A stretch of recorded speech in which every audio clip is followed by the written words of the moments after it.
prefería estar en la escuela porque para mí era como una diversión que a veces no alcanzaba ni para comer bien, ¿no?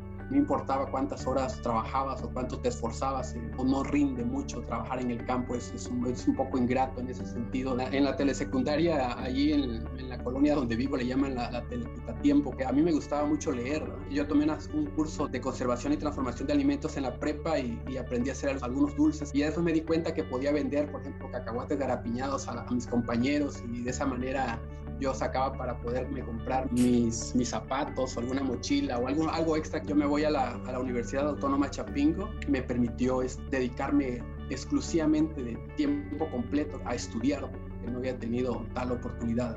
Después de que yo terminé la carrera y me fui a estudiar la maestría en estadística, como que influí mucho en mis hermanos y les digo, estudien esto tiene mucho futuro. Creo que ya lo veía bien hace 20 años, comencé formalmente la maestría en estadística. Tenía puros compañeros matemáticos y estadísticos. Sí sentía que me llevaban ventaja en la parte matemática, sobre todo. Como me imagino que la mayoría de los padres querían que yo me regresara para Chiapas, ¿no? Que buscara un trabajo en Chiapas y que estuviera cerca de la casa, ¿no? Y es que tomo mis maletas y me voy para estudiar el doctorado por 4 años a la Universidad de Nebraska en Estados Unidos. Lo que me di cuenta es que en un espacio tan reducido había gente muy inteligente.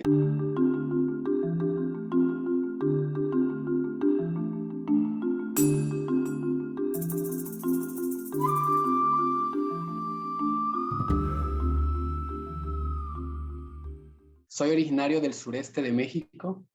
Nací en un municipio que se llama Cintalapa, Chiapas, específicamente en una localidad que se llama Triunfo de Madero, que pertenece a este municipio. Es una comunidad rural, ¿no? Que contiene actualmente 1,200 personas y no ha crecido prácticamente en los últimos 25 años porque la mayoría de las personas, de la gente joven, emigra, ¿no? Ahí haces la mayoría de tu escuela básica, es decir, la primaria, secundaria, o cómo te desarrollas en el ámbito académico.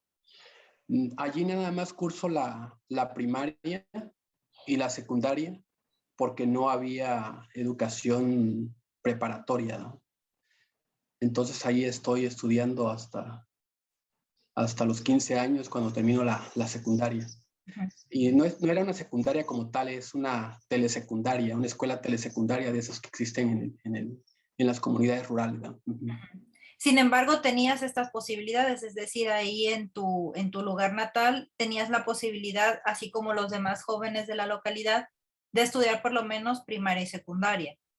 Sí, así es, por supuesto que en la comunidad la mayoría de las personas al menos mandaban a sus hijos a la primaria y a la secundaria, eso casi todo el mundo lo hacía sin ningún problema. Y sobre todo, pues que te quedaba muy cerca la escuela, tú te ibas solo y te regresabas solo y no te tenían que llevar y traer como funciona actualmente, ¿no? Uh-huh. ¿Tienes más hermanos? Sí, sí, claro, soy el más grande, somos una familia de 7, la más pequeña es mujer, la que sigue de mí es mujer y los restantes son otros 4 hombres, somos 5 hombres y 2 mujeres, ¿no? Y todos tuvieron también la misma oportunidad de ahí estudiar. Sí, sí, sí, todos, al menos la educación básica con un poco de esfuerzo y con un poco de sacrificio, al menos para eso sí, no había tanto problema para que nos mandaran a la escuela porque estaba relativamente fácil, ¿no? Además de eso, ¿o estaban dedicados únicamente ustedes como hijos a estudiar? ¿O había otras actividades que ustedes tenían que desarrollar?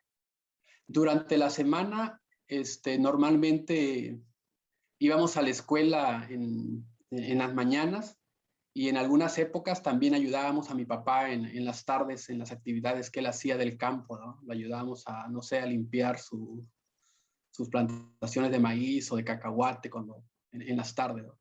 Y los sábados y domingos sí era de cajón que teníamos que ir a ayudarle todos los sábados y domingos sin excusa ni pretexto, ¿no? Uh-huh. Por Es, eso, en mi caso, prefería estar en la escuela porque para mí era como una diversión estar todos los días en la escuela sin necesidad de andarme estresando tanto, porque allá en el campo pues tenía que trabajar y me exigía mi papá un poco en ese sentido. Yo la escuela lo veía como una diversión, ¿no? Y mi papá tenía una pequeña parcela que allí con ella plantaba maíz, frijol, cacahuate y además una parte tenía unas cuantas vacas y de eso vivíamos, ¿no? Ujú. Entonces, siempre mi papá se concentraba a eso y de eso sacaba para que pudiéramos comer y de esa manera nos podía mantener y mandarnos a la escuela. Ujú. ¿Tu mamá a qué se dedicaba? Mi mamá también se dedica nada más a la casa. Mi mamá, y como mi papá no terminaron ni la primaria, ellos nada más terminaron bueno, no completaron la primaria. Creo que llegaron mi papá hasta tercer grado de primaria y mi mamá hasta quinto. Ujú. Pero era deseo de ellos que ustedes estudiaran. Sí, por supuesto. Creo que al menos de parte de mi papá había mucha motivación mucha insistencia, perdón, de que nosotros estudiáramos porque él tenía muchos hermanos y unos 3 o 4 de ellos eran maestros de primaria. Entonces veía la diferencia en la calidad de vida que tenían sus hermanos y los que no habían estudiado. Es una diferencia bastante abismal, ¿no? Bastante grande. Entonces, en ese sentido, siempre él estaba insistiendo que teníamos que estudiar porque si no, lo que nos esperaba era algo como lo que ellos estaban viviendo, ¿no? Allí en el día a día de la vida de mi papá. Ujú. ¿Cómo transcurrió esa época de tu vida, esa etapa de tu vida entre primaria y secundaria que estuvieron ahí, tanto tú como tus hermanos, ahí en tu pueblo natal? Em, Además del trabajo y además de la escuela, ¿qué recuerdas de esa etapa de tu vida? Bueno, yo recuerdo que como éramos 7, normalmente siempre teníamos un poco de dificultades económicas, ¿no? Porque a veces no alcanzaba ni para comer bien, ¿no? Y mi papá siempre le andaba batallando y además pues también mi papá a veces tenía algunos vicios y eso en lugar de que sumara, restara, ¿no?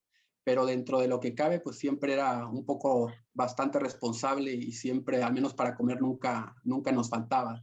Eso sí, teníamos que, en las tardes o los sábados y domingos teníamos que colaborar en las actividades que hacía, pero lo que veía era que no importaba cuántas horas trabajabas o cuánto te esforzabas, no rinde mucho trabajar en el campo, es un poco ingrato en ese sentido de que cuando tienes una parcela muy pequeña, no puede ser autosuficiente, ¿no? Y en ese sentido siempre mi mamá y mi papá siempre le batallaban un poco. Eso fue todo el tiempo que estuvimos así y por eso es que, en cierta manera, él siempre insistía que teníamos que estudiar porque si nos dedicábamos a ese estilo de vida, que seguramente íbamos a terminar igual que ellos, ¿no? Ujú. ¿Cómo se da ese salto de salir o de terminar tu escuela en otro lugar? Porque me decías ahí nada más se podía hasta la secundaria. Bueno, ya cuando yo termino la telesecundaria, yo insistí que quería ir a la prepa, a la preparatoria, y la preparatoria más cerca era en la cabecera municipal, en el municipio de Iztapalapa, Chiapas, ¿no? ¿A qué Que queda distancia? a 15 kilómetros, ¿no? A 15 kilómetros y de esa forma mi papá hizo el esfuerzo por mandarme a la prepa y yo viajaba prácticamente un año y medio estuve viajando, diario me levantaba a las 5 de la mañana para poder ir a la preparatoria y el último año y medio me quedaba con unos tíos ahí en Cintalapa, ¿no? Con uno de ellos estuve un tiempo, bueno, estuve con dos y los dos eran carpinteros, entonces prácticamente de que salía de las clases, pues ayudaba en la carpintería, en muchos casos, desde las 3 de la tarde de que terminaba de comer hasta las 9 de la noche a veces estaba trabajando ahí en la carpintería, barnizando o ayudando en algunas cosas para que pudieran sacar los productos que ellos hacían, ¿no? Y ya a las 10 de la noche a veces hacía mis tareas y ya temprano a las 7 me tenía que ir a la prepa para continuar, ¿no? Entonces, aún así, también no era todavía muy fácil que yo me pudiera dedicar de tiempo completo a estudiar, ¿no? Pero aún así estaba muy joven y todo fue, creo que dentro de lo que cabe, pues muy padre la experiencia porque también empecé a salir de la pequeña comunidad donde nada más mi mundo era el elegido y ya expandí mis horizontes al municipio, ya tenía compañeros de otras localidades, de la cabecera municipal y empiezas a conocer más a la gente y también empiezas a aprender más cosas, ¿no? Y te vas dando cuenta de que no eres el único que está en esa situación, de que hay muchos como tú, ¿no? Es decir, tenías más compañeros que venían de otras comunidades también de ahí de Chiapas. Sí, claro, cuando yo llego a la prepa, allí En la prepa yo tenía compañeros que venían de otras localidades, ¿no? En las mismas circunstancias que la mía, ¿no? Con mucho ánimo de aprender, con mucho ánimo de superarse, y que también le estaban apostando a que por medio de la educación iban a poder dar un salto en cuanto a la calidad de vida, ¿no? ¿Te fue difícil adaptarte o ponerte a la par de los compañeros que estaban ahí en la prepa conforme a los conocimientos que tú traías de telesecundaria? Bueno, en la telesecundaria, ahí en la colonia donde vivo, le llaman la telequitatiempo, porque pues depende mucho del profesor que te dé clase. Como es un solo profesor que te da todas las materias, entonces si te toca en el primer año un profesor muy bueno, pues aprendes algo, ¿no? Pero si te toca un profesor de esos que van a perder el tiempo, pues no aprendes nada. Tú te estás atrasando, ¿no? Y en ese sentido, al menos en mi caso, de los 3 años que estuve, un año tuve una profesora un poco mala, y los otros 2 años tuve afortunadamente 2 profesores un poco más responsables, y en ese sentido, lo que pude aprender, pues sí, me faltaban, llevaba deficiencias, por supuesto, pero no eran tan grandes, ¿no?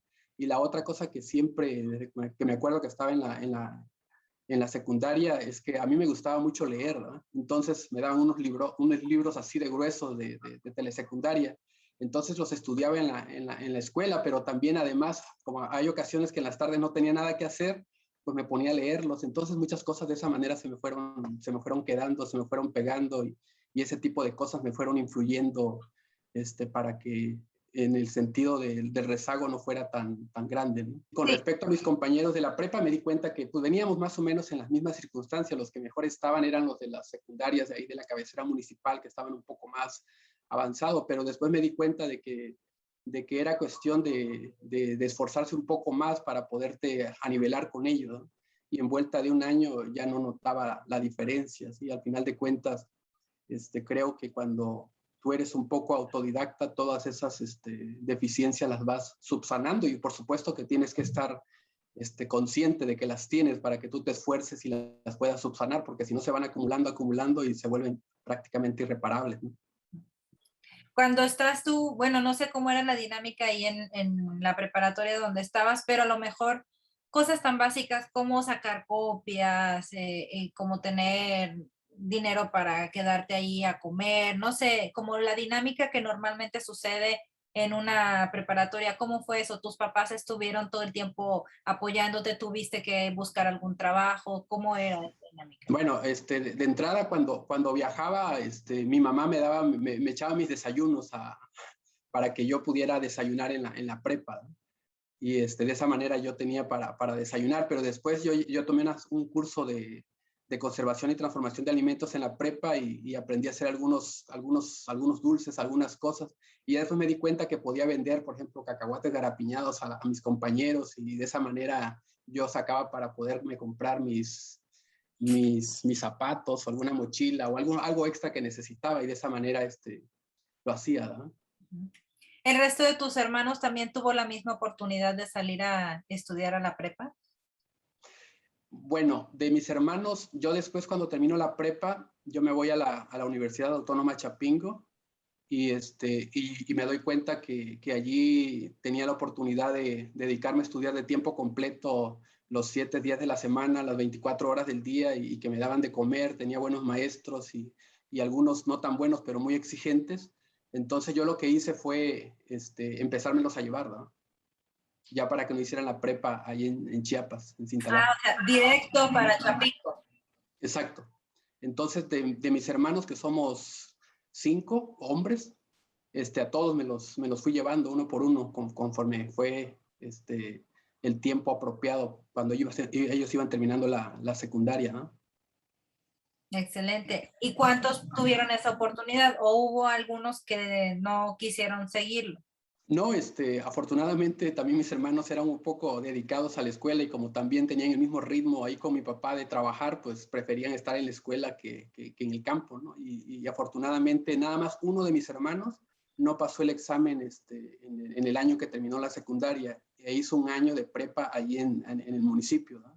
pero al siguiente año lo volvió a intentar y aprobó el examen, y de esa manera los 5 se fueron a estudiar ahí a Chapingo, y de esa manera ya esas dificultades que yo había pasado en la prepa, pues ya no las pasaron, ¿no?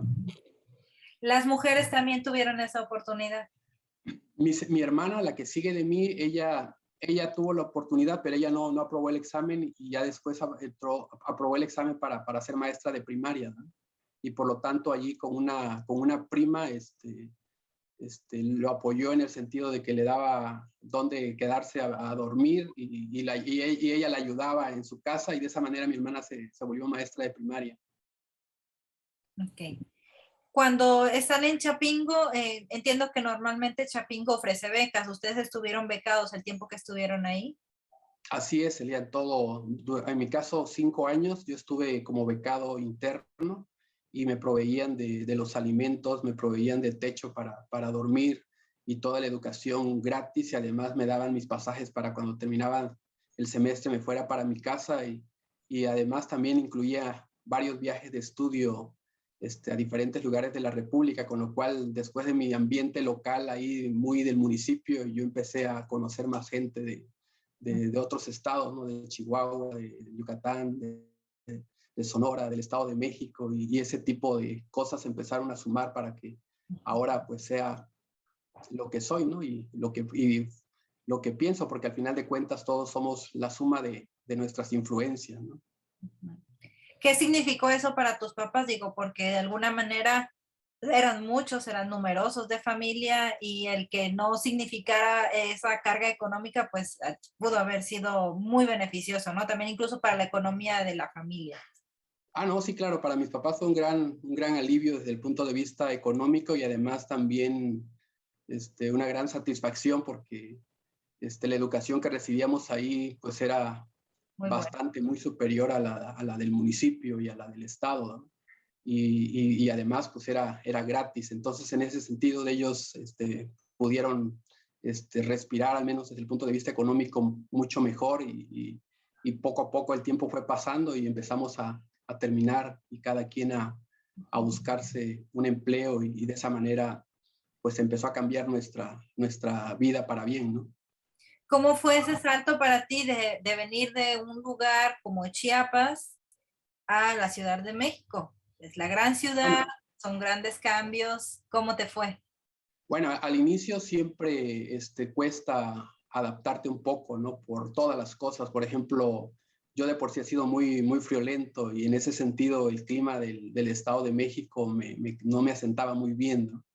Entonces le batallé un poco en ese sentido, y la otra es que como también venía de una prepa, no de las mejores prepas del país, en el primer año también sentí un poco de dificultades poderme nivelar con los compañeros que venían del centro del país o del norte del país. El primer año sí fue bastante intenso, bastante pesado, porque sí te digo, me daban todo, pero también no era gratis. Yo tenía que responder con las calificaciones, yo tenía que responder con buenas notas, porque si no también me podían sacar de la escuela, ¿no? Y como te dije, tenía muy buenos maestros, algunos maestros con muy buena formación, y también tenía algunos bastante malos, pero muy exigentes. Entonces en ese sentido te tenías que cuidar de todos, ¿no? Y de esa forma tenías que aprender, no había de otra. Pero lo que sí le agradezco es que me dio la oportunidad de expandir mis horizontes.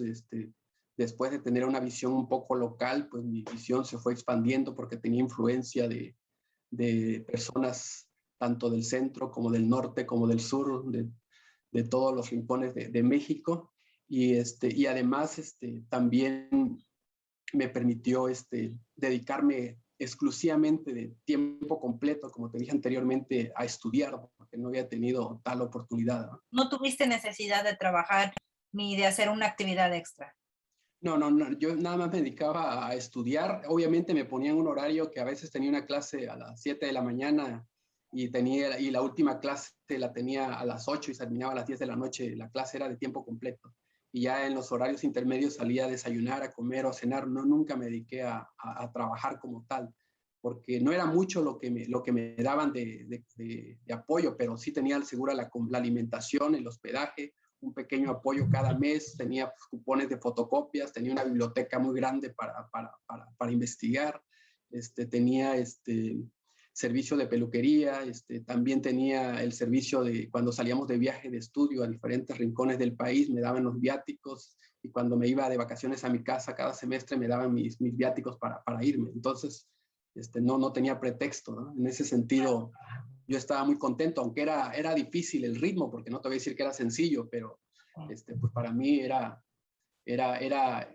mejor que estar allá en casa, en el campo, y trabajando mucho y ganando prácticamente nada, ¿no? Cuando llego a Chapingo, ahí sí ya había laboratorios muy completos con computadoras donde podíamos hacer las tareas.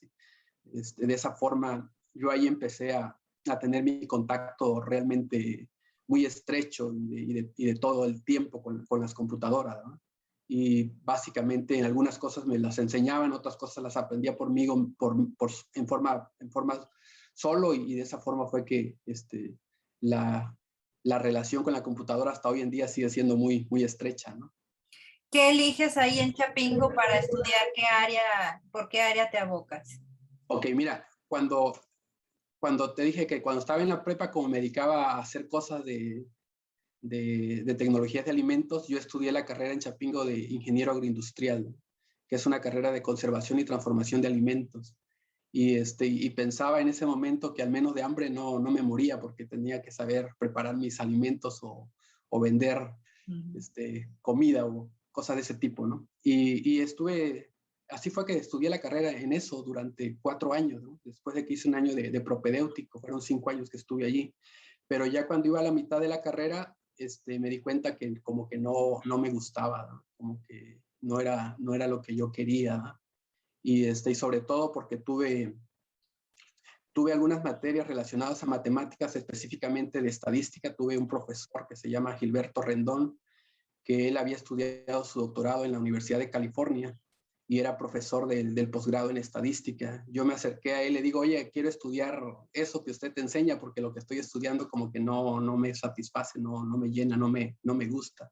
Y me dice, no, pues esto pues es lo que, así como el curso que te estoy impartiendo se llama estadística, y hay posgrados, y me dice, si te interesa, cuando termines de estudiar el posgrado en estadística, me vas y me busca. Yo soy el coordinador de la maestría en estadística en el colegio de posgraduados.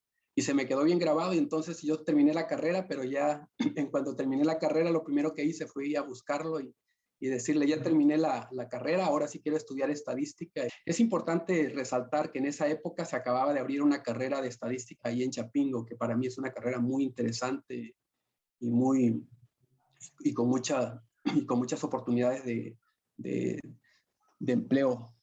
Pero cuando yo elegí, no entendía para qué hacía un estadístico, por qué era importante, y ya me dio un poco de, bueno, ya no tuve el valor de renunciar y volver a empezar de nuevo, y dije, mejor termino y ya después sigo estudiando esto.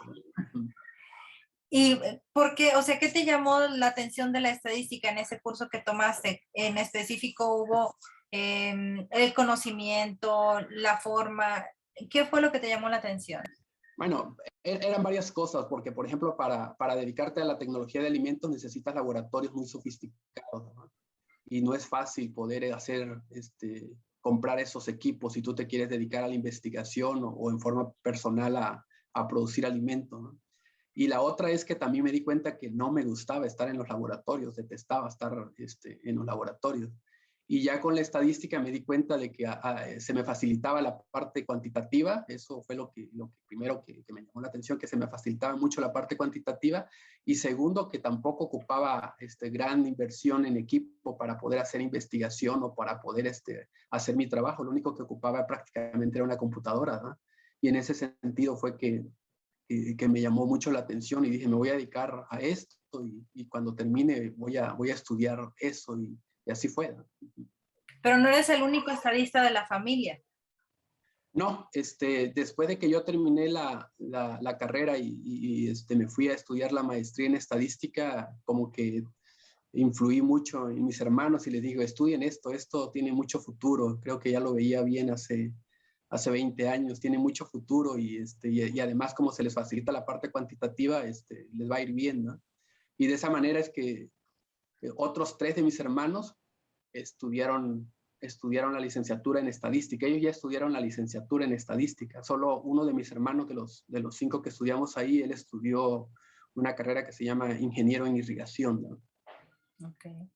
Cuando te vas a la maestría, vuelves a contactar con ese profesor que te había dicho, me buscas ya que termines. Sí, sí, claro. Yo terminé en septiembre, el 11 de septiembre del 2001 la tesis, presenté la tesis, vendí la tesis de licenciatura y como que al otro día me fui a buscar al profesor este, ¿no?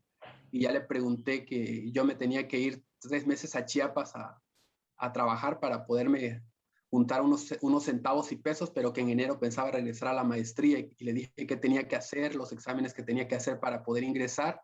Y ya fui, platiqué con él y me dijo, sí, mira, estos son los requisitos, tienes que hacer el Ceneval, tienes que hacer un examen de conocimientos y se van a hacer en estas fechas y regístrate acá, y hice todo el procedimiento como cualquier otro estudiante para ingresar a la maestría y al final de cuentas, me aceptaron y eso fue en el 2001. Y ya en el 2002, en enero del 2002, el 2 de enero del 2002, comencé formalmente la maestría en estadística. ¿Y cómo te fue? ¿Era lo que esperabas? Ok, al inicio no, porque como tenía puros compañeros matemáticos y estadísticos, sí sentía que me llevaban ventaja en la parte matemática, sobre todo, porque ellos habían estudiado 4 años, muchas cosas de cálculo, muchas cosas de álgebra lineal, muchas herramientas matemáticas, y yo había estudiado una ingeniería y era nada que ver con eso casi, ¿no?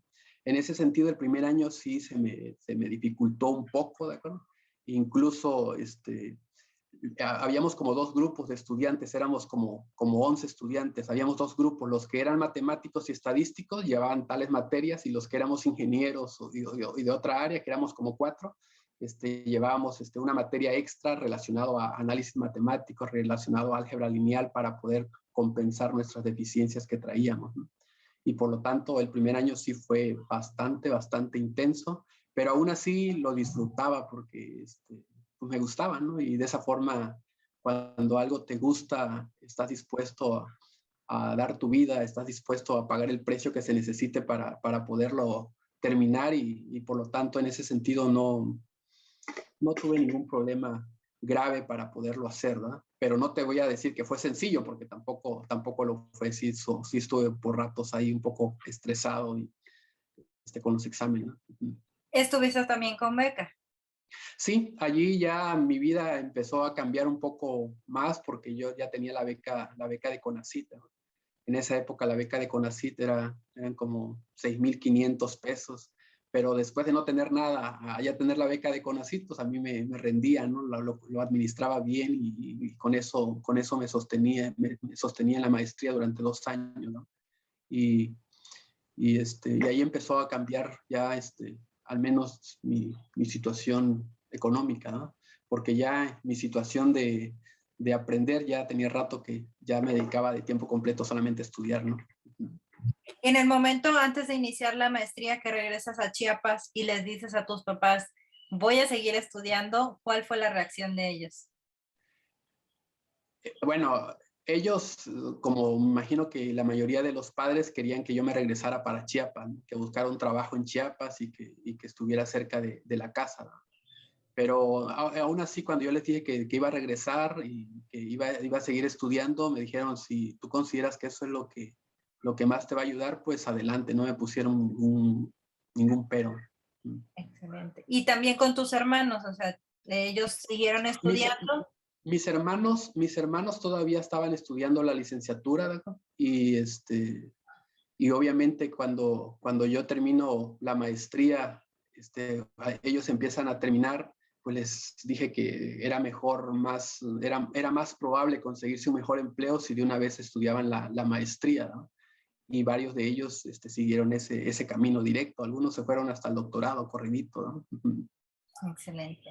Y terminas la maestría, ¿y qué haces después de la maestría? Termino la maestría y ya después, en enero del 2004, lo terminé la maestría en diciembre del 2003, y ya en enero del 2004 salió había una convocatoria para contratar a alguien con doctorado aquí en la Universidad de Colima, pero doctorado con estadística. Y yo participé, pero nada más tenía la maestría, ¿no?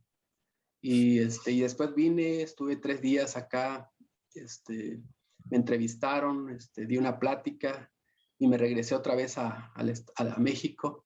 Y ya después, el 28 de enero, me dijeron que si quería venirme, me iban a dar el trabajo, pero nada más iba a estar como un año por contrato, como a prueba. Y ya después de ese año vería qué es lo que iba a pasar, ¿no?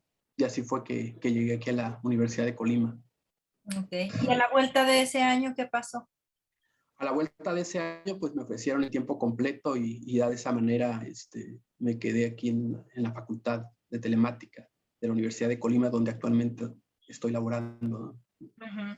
Cuando a tu llegada a Colima, ¿cuál fue tu impresión? Digo, veniste por el razón del trabajo, pero pues muchas cosas son diferentes acá, ¿no? A lo mejor el clima, la gente, Sí, sí, claro. la gastronomía. ¿Cuál fue tu impresión de Colima? Desde el punto de vista de la calidad de la gente, a mí me gustaba mucho la calidez de la gente, porque en el Estado de México, en la Ciudad de México, la gente ya perdió esa calidez, ¿no? Y cada quien anda en su asunto, nadie se preocupa por nadie, y aquí la gente es muy amable. Entonces, esa parte a mí me encanta, ¿no?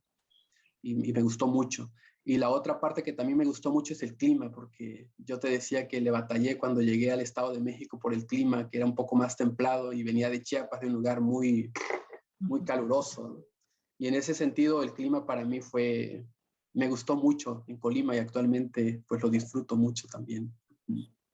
Y ya con relación a la parte laboral, me gustó el ambiente de trabajo porque vi que tenía muchas posibilidades de seguir creciendo, ¿no? Y también empecé a interactuar con personas que hacían un poco de investigación y empecé a colaborar con ellos y les gustaba la forma como trabajaba, como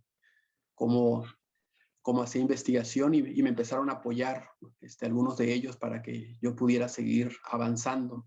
Y de esa manera, pues yo seguía haciendo un poco de investigación hasta que después en el 2010, pues tomo la decisión. Primero acabo de aprender inglés porque no lo sabía, no lo dominaba bien.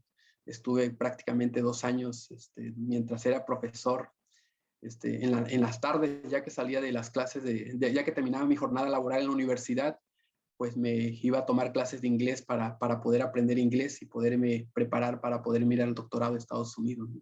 Y así fue que en el 2010, pues es que tomo mis maletas y me voy para estudiar el doctorado por 4 años a la Universidad de Nebraska en Estados Unidos.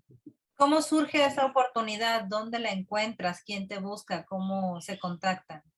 Bueno, esa oportunidad yo ya la tenía, yo la quería hacer, yo quería estudiar en el extranjero, ¿no?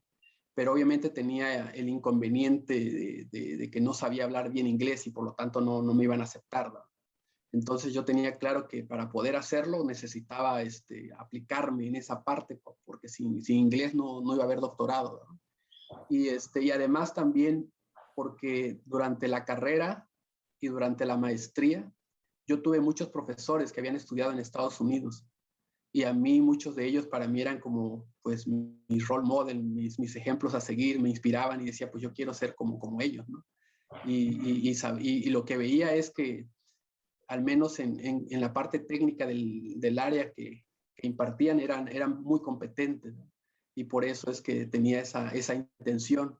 Y además también el que había sido mi asesor de la tesis de maestría, el doctor Martínez Garza, él era SNI 3, era investigador nacional SNI 3 y siempre me decía, vete a hacer un doctorado, tú te tienes que ir a hacer un doctorado y siempre me estuvo recalcando eso cuando yo estaba en la maestría, ¿no? Y él había estudiado su doctorado en Iowa, en la Universidad de Iowa State, ¿no? Y yo tenía la idea de pues a ver si podía entrar a Iowa State, pero cuando ya acabé de aprender inglés, apliqué para Iowa State, apliqué para la Universidad de Nebraska y apliqué para la Universidad de Oregon, me aceptaron en la Universidad de Nebraska, ¿no?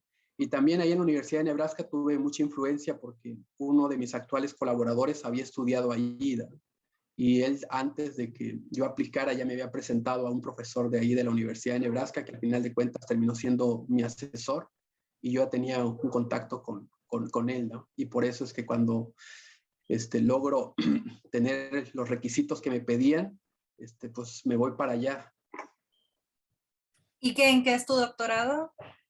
Mi doctorado es en estadística y biometría, ¿no? Y pero básicamente es estadística, pero aplicada a la biología, ¿no?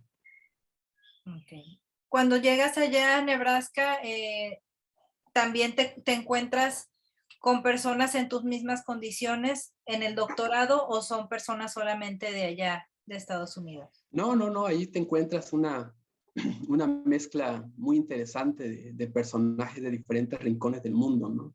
Tenía compañeros de Asia, de Turquía, tenía compañeros de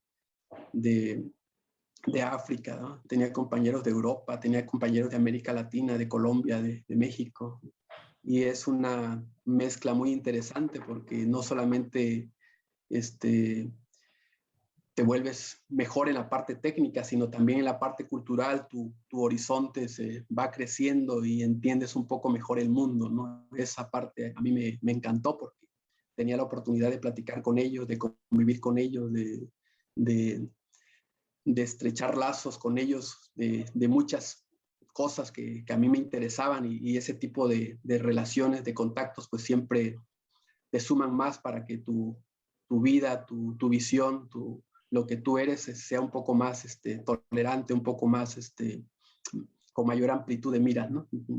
¿Tienes lapsos de venir de visita a México? Sí, venía terminando cada semestre yo venía para Colima, ¿no?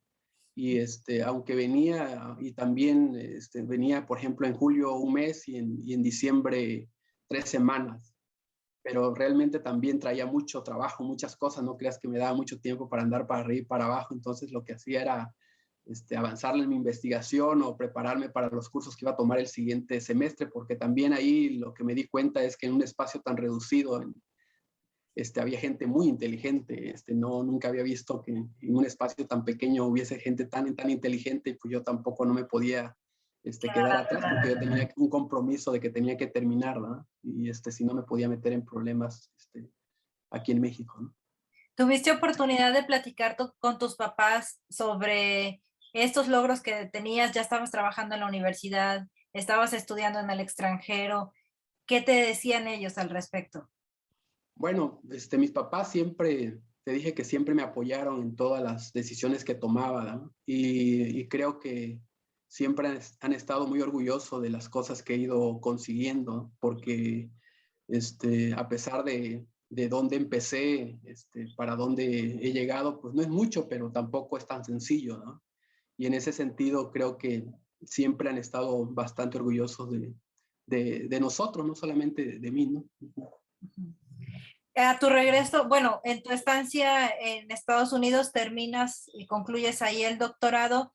¿Te salen más oportunidades allá o regresas inmediatamente a México? Bueno, yo tenía un compromiso aquí con la universidad de que tenía que regresar a la posición en la que estaba, porque la idea era que fortalecer la planta académica de la institución y por eso es que tenía el apoyo de la universidad y de la SEP, ¿no? En ese sentido yo lo tenía muy claro y por lo tanto cuando fui, terminé, me regresé, pero sí, por supuesto que hubieron oportunidades. Por ejemplo, uno de los que fue mi asesor, que estuvo en mi comité de tesis, él poquito antes de que yo terminara se fue a trabajar a una empresa relacionada a donde él utilizaba mucho la estadística aplicada a la biología. Y él cuando yo terminé ya estaba trabajando en esa empresa y era el líder de un grupo de estadísticos y también me quería contratar para que yo fuera uno de los líderes en América Latina del equipo que él manejaba en todo Estados Unidos, ¿no? Pero a mí no me interesó porque yo quería seguir en la academia, a mí sí me gusta estar en la academia. Y además también aquí estaba mi familia en Colima. Claro. Ya para ese entonces ya eras papá, ya te habías casado. Sí, ya tenía mis hijos, yo me casé en el 2006, ya mis hijos, cuando yo me fui al doctorado tenía 4 años, el más pequeño, y la otra nació 15 días después de que me fui, ¿no? La niña. Es decir, tú te casas o te conviertes en papá desde la maestría, casi No, saliendo de la yo licenciatura. me caso en el 2006, yo termino la maestría en el 2000, en el 2003. Me caso 3 años después, cuando Ah, yo llego aquí, cuando ya estaba aquí en Colima trabajando. ujú. Aquí conoces a tu esposa, aquí en Sí, mi Colima. esposa es de aquí de Colima, exactamente. ¿Cómo fue ese periodo? Digo, casarte, tener hijos y aparte la maestría y el doctorado y las clases, ser académico. Bueno, ya la parte de casarme, cuando me caso, yo ya tenía concluida la maestría y ya tenía el trabajo en la universidad, de dar clases y hacer un poco de investigación. En ese sentido no tenía muchas complicaciones. La complicación es que tenía pendiente lo de aprender inglés. Entonces, en ese sentido, pues ya las tardes que podía dedicarle a mi familia, pues la dedicaba a irme a aprender inglés. Y pero aún así, yo en esa parte ya estaba un poco estable, económicamente no me iba mal, ¿no? Yo me sentía muy cómodo, ¿no? Y por lo tanto también, quizá por eso tardé mucho en irme al doctorado hasta el año 2010, porque también a veces la comodidad, no es tan, no es tan buena porque ya no te quieres mover, ya no quieres avanzar, ¿no? Claro. ¿Qué pensó tu esposa? Digo, porque tú te vas al doctorado varios meses y ellos se quedan aquí, me imagino, o te los llevaste contigo. Bueno, originalmente saqué visa para todos, para Ujú. mí y para ellos, ¿no? Pero ellos decidieron que se iban a quedar acá, por lo tanto yo tenía que venir cada semestre. Pero no tuve ningún problema, como también mi esposa trabaja en la universidad como maestra de bachillerato. Ella también en ese sentido sí me apoyaba mucho para que yo pudiera continuar estudiando, ¿no? Ujú, Y no tuve ujú. gran problema con eso. Uh-huh. Tus conocimientos del doctorado, sí sientes, o el tener ese grado, sientes que fue un plus en tu currículum, en tu crecimiento personal, en, en lo que podías abonarle a lo que ya estabas haciendo en la universidad. Sí, definitivamente. Creo que la formación en Estados Unidos es muy completa desde el punto de vista técnico, aparte del extra de la parte cultural, ¿no? Porque siempre van a la vanguardia en la ciencia y la tecnología, ¿no?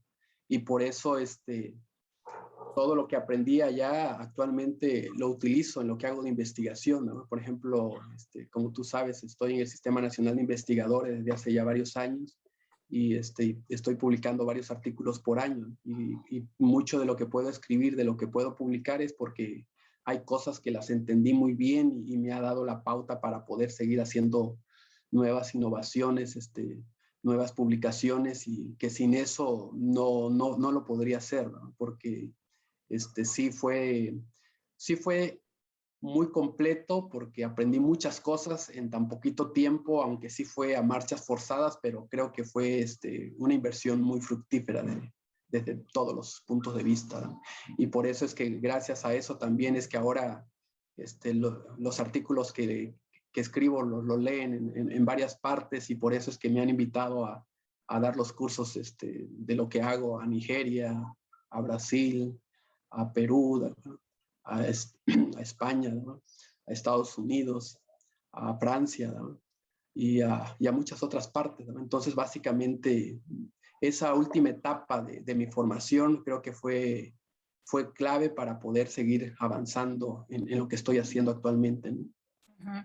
Además de todos estos cursos que ya mencionabas, que estás impartiendo en varias partes del mundo, ¿qué otras oportunidades se te abrieron ya una vez consolidándote aquí, ya que llegas a México y que continúas con tu labor docente? ¿Qué otras oportunidades a lo mejor en otras universidades se pudieron haber abierto? Sí, también se abren muchas oportunidades, por ejemplo, con los contactos, ¿no? Actualmente tengo ya muchísimos contactos de gente que se dedica a hacer investigación relacionada a mi área y que no se hubiesen dado si no pudiera escribir en inglés, ¿no? Si no pudiera dominar esos temas, ¿no?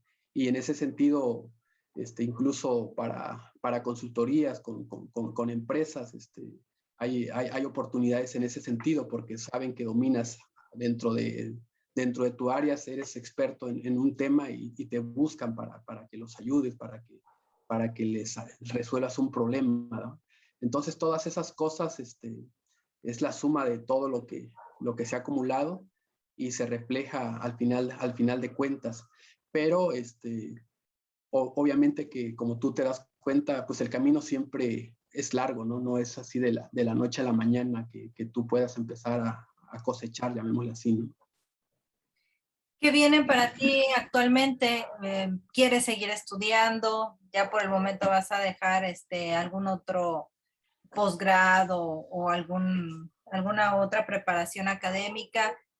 ¿O en qué estás trabajando actualmente?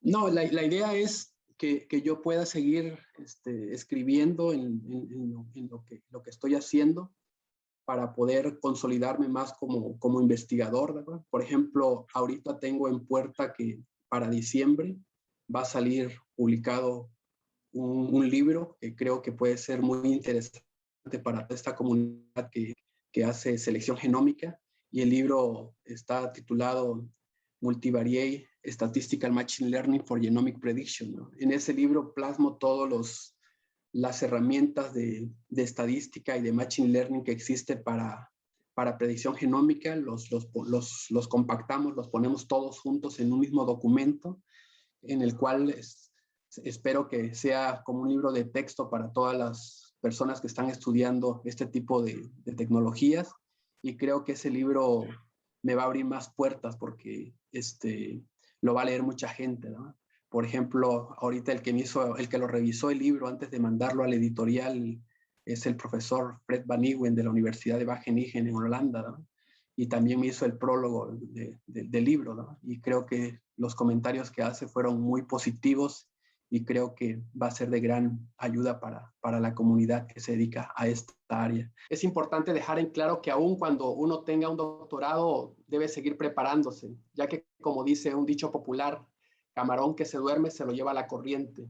Por esto, estoy convencido de que las personas que nos dedicamos a la docencia y a la investigación no nos podemos dar el lujo de ya no seguir preparándonos formal o informalmente, porque si lo dejamos de hacer en vuelta de 4 años o muy poco tiempo, quedamos totalmente obsoletos, ¿no? Entonces, también pienso, con relación a qué otras cosas pienso continuar haciendo, también pienso continuar escribiendo artículos de científicos, por supuesto, pero también continuar con mis notas de divulgación científica, ya que estoy convencido de que para que más personas se dedican a la ciencia y la tecnología, debemos acercarles estas historias de los héroes de la ciencia y la tecnología, ya que gracias a ellos en general nuestra esperanza de vida y nuestra calidad de vida ha mejorado significativamente, principalmente en los últimos 100 años, ¿no?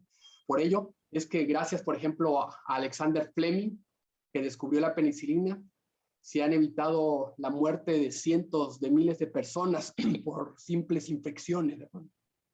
De igual manera, en el caso de Carlos Darwin, creo que fue un personaje muy importante, ya que nos cambió la perspectiva que teníamos acerca de la naturaleza humana, ya que de esta forma nos demostró que los humanos no éramos un producto de la creación divina, ya que con su teoría de la evolución nos mostró que al final de cuentas somos una especie más, y actualmente ya se conoce que compartimos el 98.5% de la genética con los chimpancés, con los monos, y que al final de cuentas somos primos muy cercanos, y que simplemente con las demás especies estamos muy relacionados, ¿verdad? Y que compartimos ese porcentaje de genes considerable con nuestros primos cercanos, y que con las demás especies, por supuesto, que provenimos de un ancestro común, y esto nos tiene que llevar a pensar que al final de cuentas, como todas las especies que han existido en el planeta, por ejemplo, el 99.9% de ellas se han extinto, también nuestra especie puede correr con la misma suerte si no cuidamos a la naturaleza, si no cuidamos a las plantas y a los animales que nos rodean, ¿verdad? Por eso es que este tipo de historias, este tipo de personajes, desde mi punto de vista, son muy importantes acercárselos a las personas para que entiendan las contribuciones que han hecho para que mejoremos nuestra vida en general, ¿verdad?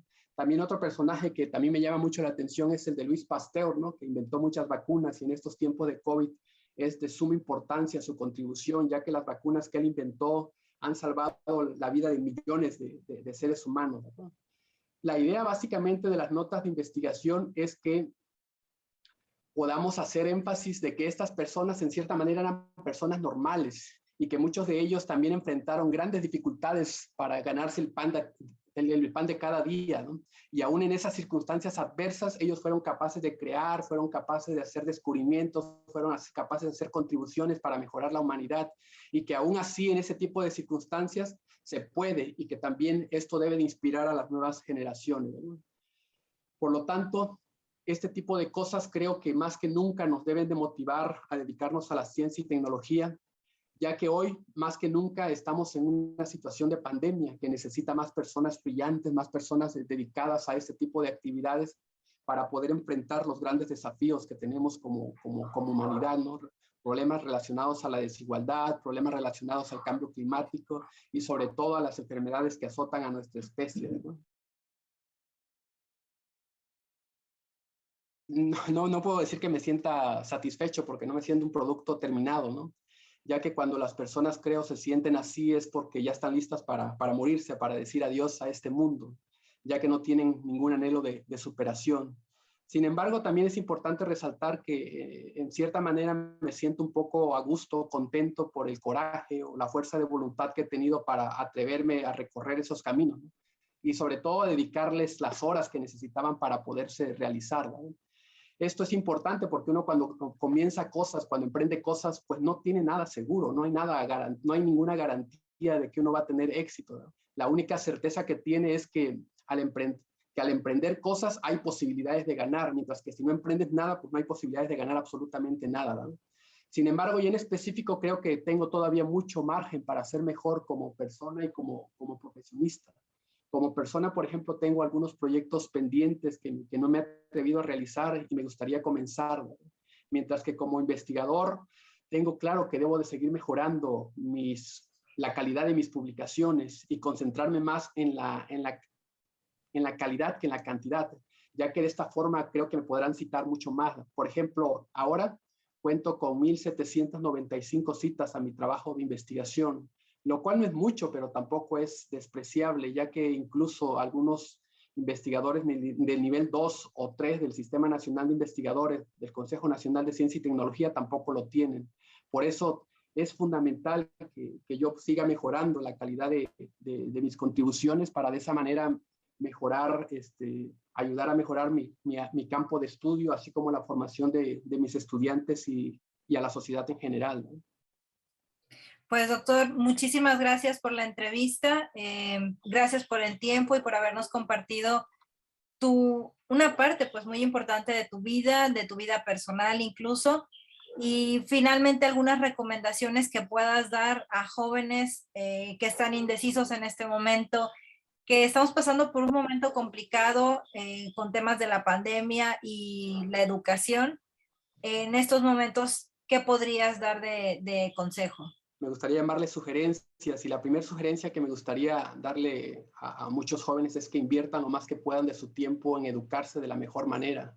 Es decir, inviertan en aprender mucho sobre ciencia, tecnología y filosofía principalmente, ya que hay bastante evidencia científica empírica de que hay una correlación positiva entre el nivel educativo y el éxito en la vida. Es decir, que a mayor preparación tienen más probabilidades de éxito. Y de esta forma, como decía el poeta Federico García Lorca, ¿verdad? Al final de cuentas uno se convierte en lo que lee, ¿verdad? Federico García Lorca lo dijo muy bien en el año 1931 en su natal Fuente Vaqueros, Granada, España, en la inauguración de la biblioteca de su pueblo natal. Dime qué lees y te diré quién eres, ¿verdad? Por lo tanto, creo que hay que leer mucho, ya que la educación es el pasaporte hacia el futuro. El mañana pertenece a aquellos que se preparan para él el día de hoy. Y también la mayor desventaja en la vida de cualquier hombre o mujer es una mala educación, ¿no? Como sugerencia 2, me gustaría decirles que busquen y encuentren aquello que les apasiona, y de esta manera nunca verán su trabajo como una obligación, sino como una simple diversión, ¿no? Sin embargo, esto también requiere estar dispuesto a pagar el precio, que deben de estar dispuestos a hacerlo y a pagarlo incluso hasta con su vida. ¿Por qué? Porque para alcanzar las metas, desafortunadamente, nada es gratis, nada cae del cielo. ya que todo lo que se logra pues requiere de cierto esfuerzo, de tiempo, disciplina, constancia y cierto sacrificio, ¿no? Como tercera sugerencia, me gustaría decirles que no dejen que el miedo los paralice, ¿no? Recuerden siempre que para tener posibilidades de ganar, uno tiene que correr riesgos en cierta manera calculados y por lo tanto, para incrementar las posibilidades de éxito, uno tiene que hacer las cosas de una forma diferente, ¿no? A como lo hacen los demás, ¿no? Porque no podemos esperar resultados diferentes siempre haciéndolo de la misma manera o como los demás lo están haciendo, ¿no? Y entender que algo peor que el fracaso es no haber intentado nada en la vida, ¿no?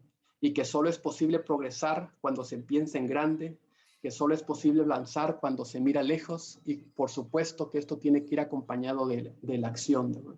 Y la última sugerencia, que es muy simple, me gustaría decirles que sean puntuales, ya que estoy convencido de que nadie tiene derecho a desperdiciar el tiempo de los demás, ya que el tiempo es uno de los más preciados recursos con que contamos los humanos para lograr nuestras metas.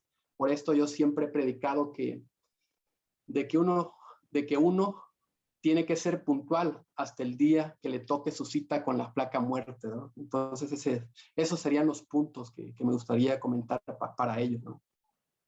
Muchísimas gracias por tomar la entrevista. En el canal el doctor Oswald también tiene varias colaboraciones sobre un curso gratuito de Machine Learning para que quienes estén interesados lo puedan consultar.